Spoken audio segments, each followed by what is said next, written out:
Hello વિદ્યાર્થી મિત્રો, તો આજે આપણે ભણવાના છીએ ગ્રાહકની સાથે વધુ સારી રીતે સંપર્ક. કેવી રીતે આપણે ગ્રાહકની સાથે સારી રીતે સંપર્ક સાધી શકીશું. તો ચલો આપણે આની વિશે ચર્ચા કરીશું આજના વિડીયોમાં. ધોરણ 10ના રિટેલના વિદ્યાર્થીઓ એકમ 2 સત્ર 4 ગ્રાહકની સાથે વધુ સારી રીતે સંપર્ક.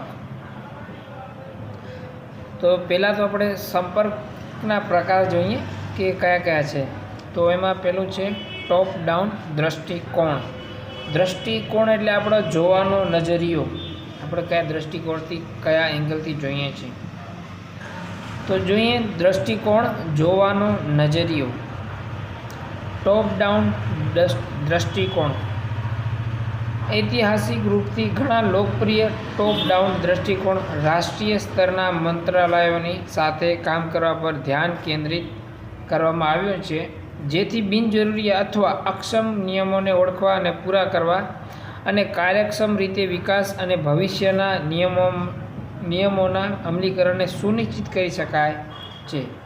એક ઉદાહરણ તરીકે જેકબ એન્ડ એસોસિએટ્સ દ્વારા વિકસિત નિયામક ગિલોટીન અને જેને બુલડોઝિંગ અથવા વીવિંગ આઉટ દૃષ્ટિકોણના રૂપમાં પણ ઓળખવામાં આવે છે. તેનો ઉદ્દેશ ઝડપથી અને વ્યવસ્થિત રૂપથી બિનજરૂરી નિયમોનું પાલન કરીને કોઈ દેશમાં વ્યાપાર કરવાની કિંમત અને જોખમોને ઓછા કરવાનું છે. સરકારી મંત્રાલયો અને અન્ય હિસ્સાધારકોની સાથે કામ કરતા ગિલોટીન પ્રક્રિયામાં સમીક્ષાના 3 સ્તરોના માધ્યમથી નિયમોના હાજર સ્ટોકને પાર કરવામાં આવે છે, જો કે તે સારી રીતે ન્યાયસંગત નથી, જેથી ચોક્કસ માપદંડ જેવા કે માન્યતા, જરૂરિયાત અને વ્યાપાર અનુકૂળતાનું મૂલ્યાંકન કરી શકાય છે. એક અન્ય ટોપ ડાઉન દૃષ્ટિકોણ નિયામક પ્રભાવ વિશ્લેષણ અથવા મૂલ્યાંકન છે. એક નિર્ણય લેવાવાળું સાધન જેનાથી નવા અથવા હાજર નિયમોને સામાજિક અને આર્થિક કિંમતો અને લાભોના વ્યવસ્થિત રૂપમાં મૂલ્યાંકન અને સંચાર કરવામાં મદદ કરવા માટે ડિઝાઇન કરવામાં આવ્યું છે. RIA3ની મુખ્ય વિશેષતાઓ છે. એક સંક્ષિપ્ત સ્પષ્ટ પરિચય જે સૂચિત નિયમની વ્યાખ્યા કરે છે અને નિયમન કયા વિષયમાં છે તેને જણાવવાનો આશય રાખે છે. સૂચિત નિયમનથી ઉત્પન્ન થવાવાળા લાભોની એક વ્યાખ્યા અને મુખ્ય લાભો સાથે પ્રભાવિત થવાવાળા લોકોને સાથે સાથે અપ્રત્યક્ષ લાભ, સંભવિત કિંમતોનું એક આંકલન જેમાં મુખ્ય પ્રત્યક્ષ કિંમત વેપાર, સરકાર, પર્યાવરણ, ઉપભોક્તા પર પડવાની સંભાવના છે, સાથે જ નીતિ અનુપાલન કિંમત, અપ્રત્યક્ષ કિંમત પણ સામેલ છે. શુભ લાભની માત્રા પર સ્પષ્ટ બોટમ લાઇન. જ્યારે RIA મુખ્ય રૂપથી આર્થિક સહયોગ અને વિકાસ સંગઠન દેશોને માટે શરૂ કરવામાં આવી અને અહીંયા ઐતિહાસિક રૂપથી વધારે ઉન્નત અર્થવ્યવસ્થાઓમાં લાગુ કરવામાં આવી છે, ત્યારે એને જોવાને માટે કે વિકાસશીલ દેશોમાં નિયમનકારી ગુણવત્તામાં સુધારા માટે આ રીતને કેવી રીતે લાગુ કરી શકાય છે. પ્રેક્ટિશનરો અને સરકારોની આમાં રુચિ વધી રહી છે. વધુ સારા આર્થિક વહીવટને સક્ષમ બનાવી શકાય. કેટલાક નિષ્ણાતોનું સૂચન છે કે RIA માળખાના મૂળ તત્વને મહત્વપૂર્ણ અનુકૂલનની આવશ્યકતા નથી, પરંતુ પ્રેક્ટિશનરોને તે માળખાને સ્વીકારવાનો પ્રકાર બદલવો જોઈએ જેથી લાગુ કરી શકાય. કેટલાક વિકાસશીલ દેશ પહેલેથી જ તેમની નીતિ નિર્માણ પ્રક્રિયામાં RIA-ને સામેલ કરવા તરફ આગળ વધી રહ્યું છે અને યુગાન્ડામાં બધી નીતિ અને નિયમન પ્રસ્તાવને માટે RIA જરૂરી છે. હવે છે બોટમ અપ દૃષ્ટિકોણ. જો કે ટોપ ડાઉન દૃષ્ટિકોણ નિશ્ચિત રૂપથી એક દેશમાં વ્યાપારના વાતાવરણને સુધારવામાં મહત્વપૂર્ણ ભૂમિકા અદા કરી છે. વર્તમાનમાં ઉત્પાદકો, જથ્થાબંધ વેપારીઓ, ઉત્પાદકો એટલે વસ્તુનું ઉત્પાદન કરનાર, વિક્રેતાઓ એટલે વેપારીઓ, છૂટક વિક્રેતાઓ એટલે છૂટક વેપારીઓ અને અન્ય મૂલ્ય શૃંખલામાં કામ કરવાવાળાના દૃષ્ટિકોણથી વ્યાપારના વાતાવરણને જોતા સુધારણા માટે બોટમ અપ દૃષ્ટિકોણને લાગુ કરવાના પ્રકારોની શોધ કરવામાં રુચિ વધી રહી છે. આ દૃષ્ટિકોણમાં રુચિ વધે તેનાથી ઉત્પન્ન થયેલી રાષ્ટ્રીય સ્તર પર ઉચ્ચ સ્તરીય સુધારા હંમેશા અને ધ્યાનમાં નથી રાખતા કે નાના અને મધ્યમ આકારના વ્યાપારોને માટે સૌથી મહત્ત્વપૂર્ણ શું છે. ત્યાં સૌથી કે જ્યારે રાષ્ટ્રીય સ્તર પર મહત્ત્વપૂર્ણ સુધારા થાય છે તો સ્થાનીય સ્તર પર અમલીકરણ અસંગત હોઈ શકે છે.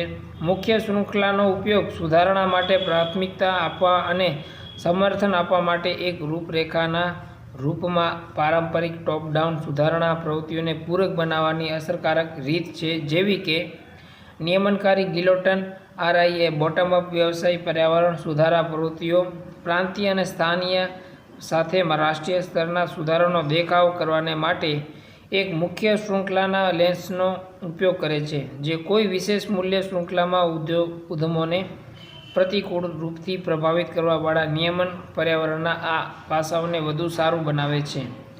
વ્યવસાયિક પર્યાવરણ સુધારોની પ્રતિસ્પર્ધાત્મક પ્રભાવ બોટમ અપના દૃષ્ટિકોણનું એક ઉદાહરણ છે, જે મૂલ્ય શૃંખલા વિશિષ્ટ વ્યાપાર વાતાવરણની અડચણોની ઓળખ કરવા અને પ્રાથમિકતા આપવામાં મૂલ્ય શૃંખલા હિસ્સેદારોને સંલગ્ન કરે છે. ઉપરાષ્ટ્રીય અને ક્ષેત્રીય દૃષ્ટિકોણ. ક્યારેક કોઈ દૃષ્ટિકોણને વિશિષ્ટ રૂપથી ટોપ ડાઉન અથવા બોટમ અપના રૂપમાં વર્ગીકૃત કરવું મુશ્કેલ થઈ શકે છે, કારણ કે બંને દૃષ્ટિકોણના તત્વોને સુધારણા શરૂઆતમાં સામેલ કરવામાં આવે છે. વ્યવસાયિક પર્યાવરણ સુધારને માટે કેટલાક ઉપક્ષેત્રીય અને ક્ષેત્રીય દૃષ્ટિકોણના ઉદાહરણો દર્શાવે છે. કેવી રીતે રેન્કિંગ બેન્ચમાર્કિંગ રિપોર્ટ સાર્વજનિક અંગત સંવાદ અને ભાગીદારી સ્થાનીય અને સમર્થનમાં સુધારણા માટે એક પ્રભાવી કાર્યનીતિને આકાર આપવા માટે અસર કરી રહી છે.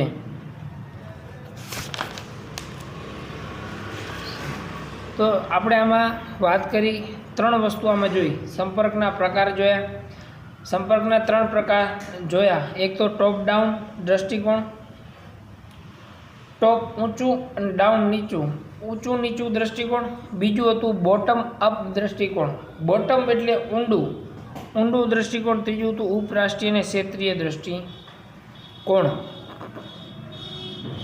તો ટોપ ડાઉનમાં એવું કહેવામાં આવે છે કે ઐતિહાસિક રૂપથી ઘણા લોકપ્રિય ટોપ ડાઉન દૃષ્ટિકોણ રાષ્ટ્રીય સ્તરના મંત્રાલયોની સાથે કામ કરવા પર ધ્યાન કેન્દ્રિત કરવામાં આવ્યું છે, જેથી બિનજરૂરી અને અક્ષમ નિયમોને ઓળખવા અને પૂરા કરવા અને કાર્યક્ષમ રીતે વિકાસ અને ભવિષ્યના નિયમોના અમલીકરણને સુનિશ્ચિત કરી શકાય છે. ટોપ ડાઉન દૃષ્ટિકોણમાં શું છે કે બિનજરૂરી નિયમો છે એને સુધારીને ઉપયોગી કરવા અને એને ઓળખવા અને કાર્યક્ષમ રીતે વિકાસ અને ભવિષ્યના નિયમોને ભવિષ્યના અમલીકરણને સુનિશ્ચિત કરે એવું કામ કરવું. અમલીકરણ એટલે કોઈક વસ્તુ આપણે નિયમ બનાવીએ, પણ એ નિયમ ત્યાં સુધી કામ વિના ના કહેવાય જ્યાં સુધી એ અમલમાં ના આવે. એટલે ભવિષ્યના નિયમો અમલીકરણ સુનિશ્ચિત થાય. સુનિશ્ચિત એટલે નક્કી થાય. એવું ક્યારે બનશે? જ્યારે ટોપ ડાઉન દૃષ્ટિકોણ આવશે ત્યારે.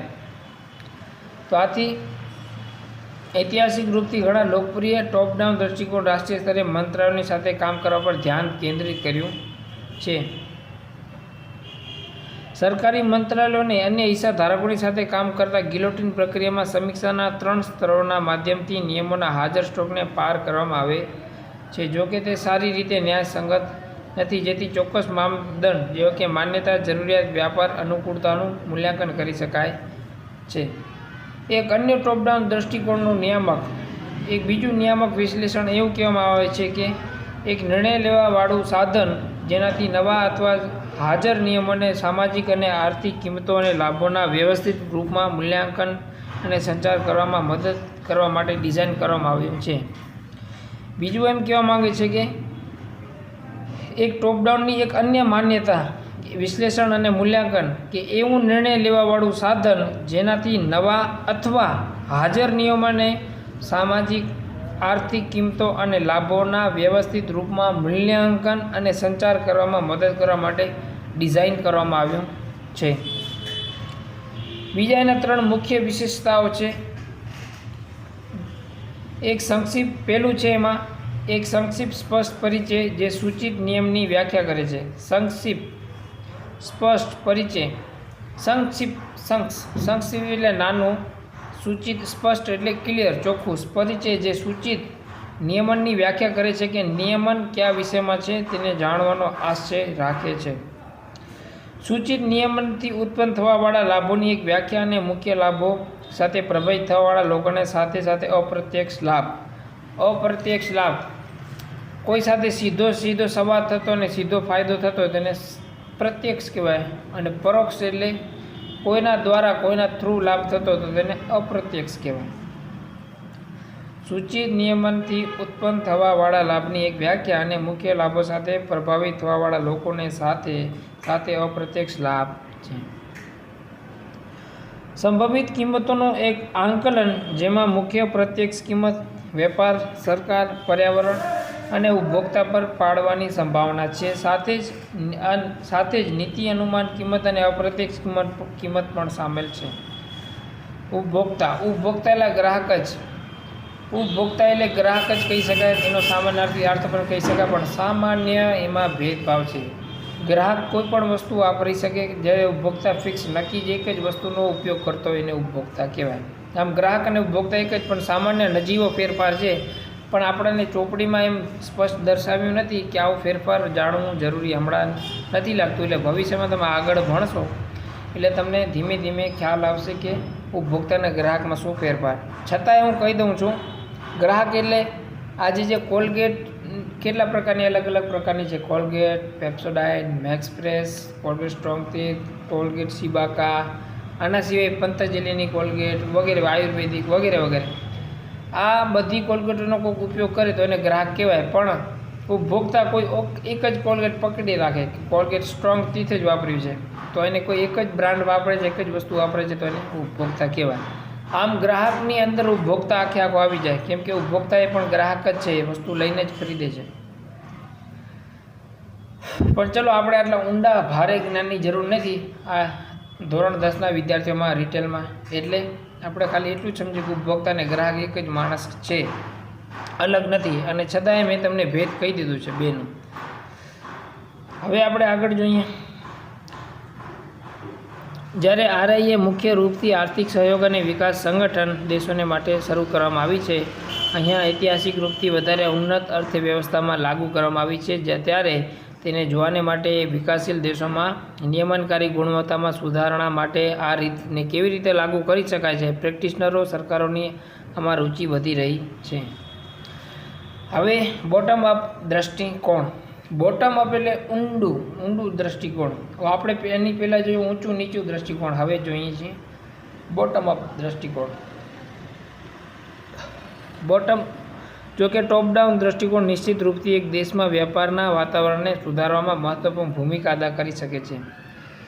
એ પણ નક્કી છે કે ટોપ ડાઉન દ્રષ્ટિકોણ એ દેશના વેપાર વાતાવરણમાં સુધારવામાં મહત્વપૂર્ણ ભૂમિકા અદા કરે છે. કોણ? ટોપ ડાઉન દ્રષ્ટિકોણ. વર્તમાનમાં ઉત્પાદકો, જથ્થાબંધ વિક્રેતાઓ, છૂટક વિક્રેતાઓ, અન્ય મૂલ્ય શૃંખલામાં કામ કરવાવાળાના દ્રષ્ટિકોણથી વ્યાપારના વાતાવરણને જોતા સુધારણા માટે બોટમ અપ દ્રષ્ટિકોણને લાગુ કરવામાં પ્રકારોની શોધ કરવામાં રુચિ વધી રહી છે. કેમ વધી રહી છે કે આ નવા ઉત્પાદકો છે, નવા જથ્થાબંધ વેપારીઓ છે, નવા છૂટક વિક્રેતાઓ છે, અને એના અન્ય મૂલ્ય શૃંખલામાં કામ કરવાવાળા વ્યક્તિઓ જેના દૃષ્ટિકોણથી વ્યાપારના વાતાવરણને જોતા, એમના નવા માણસના દૃષ્ટિકોણથી વ્યાપારના વાતાવરણને જોતા સુધારણા માટે વેપારના વાતાવરણના દૃષ્ટિકોણને સુધારવા માટે બોટમ અપ દૃષ્ટિકોણને લાગુ કરવાના અને પ્રકારોની શોધ કરવાની રુચિ વધી રહી છે. કોના લીધે વધી રહી છે? આ જે નવા માણસો હોય, નવા ઉત્પાદકો, નવા વિક્રેતાઓ, નવા છૂટક વિક્રેતાઓ, નવા જથ્થાબંધ વિક્રેતાઓ, આમના લીધે.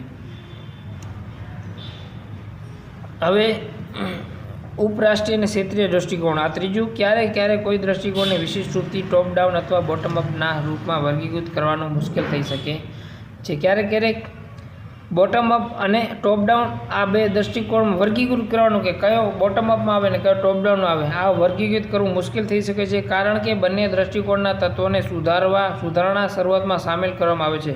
કારણ કે બંનેમાં પહેલું તત્વ કયું ઉમેરવામાં આવ્યું છે? સુધારવાનું. તો આ એ વસ્તુ વર્ગીકૃત કરવી મુશ્કેલ છે કે કયું બોટમ અપનું દૃષ્ટિકોણ છે કયું ટોપ ડાઉનનું દૃષ્ટિકોણ છે, કારણ કે બંનેના દૃષ્ટિકોણમાં પહેલો તત્વ છે સુધારવાનો. તો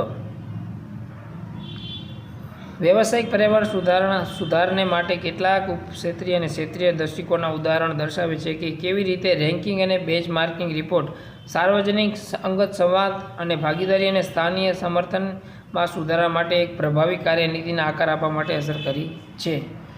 તો આપણે 3 દૃષ્ટિકોણની વાત કરી. હવે આગળના વિડીયોમાં આપણે ગ્રાહક સામે આવવાથી થતી સામાન્ય ભૂલની વાત કરવાના છીએ.